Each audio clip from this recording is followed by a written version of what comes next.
I hope there will be new things. Journalists are getting us transcripts of interviews with witnesses that may present new evidence. We can shine light on this new evidence.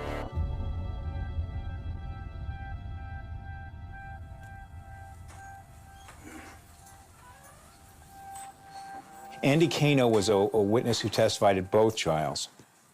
And Andy was Erik's cousin and Lyle's cousin.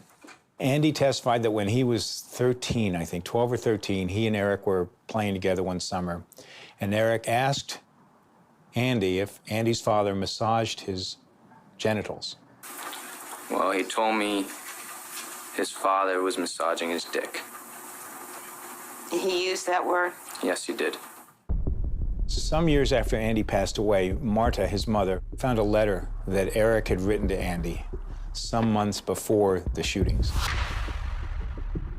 If you don't mind if I'll read it. Mom isn't doing too good. It's like she's here physically, but mentally, she's just like gone, if you know what I mean. She freaks out over nothing. I feel bad for her. I don't know why she puts up with Dad's shit. And this is where it gets particularly interesting. So now I'm stuck here alone. I've been trying to avoid Dad. It's still happening, Andy, but it's worse for me now. I can't explain it. He's so overweight that I can't stand to see him.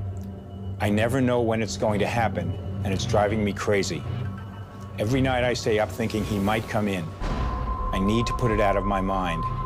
I know what you said before, but I'm afraid. You just don't know Dad like I do. He's crazy. He's warned me 100 times about telling anyone, especially Lyle. Am I a serious wimpus? I don't know. I'll make it through this. I can handle it, Andy. I need to stop thinking about it. And this was just a few months before the shooting. Essentially, this letter would prove that at least what was happening to Erik in that time frame was happening. That's just unequivocally true. But will it matter? I'm kind of just, I'm sort of numb to the legal process, right? We'll just see.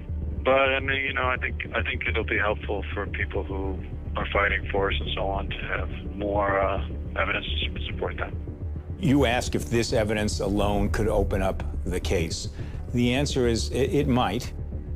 I think a skilled trial lawyer with this evidence, there's no way a jury convicts of murder. Maybe it's hung, but to me, the most likely result is a manslaughter conviction based on an imperfect self-defense theory. Manslaughter, it may be 9 years, it may be 11 years, but there's a determinate term. But of course, they've more than served the time for manslaughter under an imperfect self-defense theory.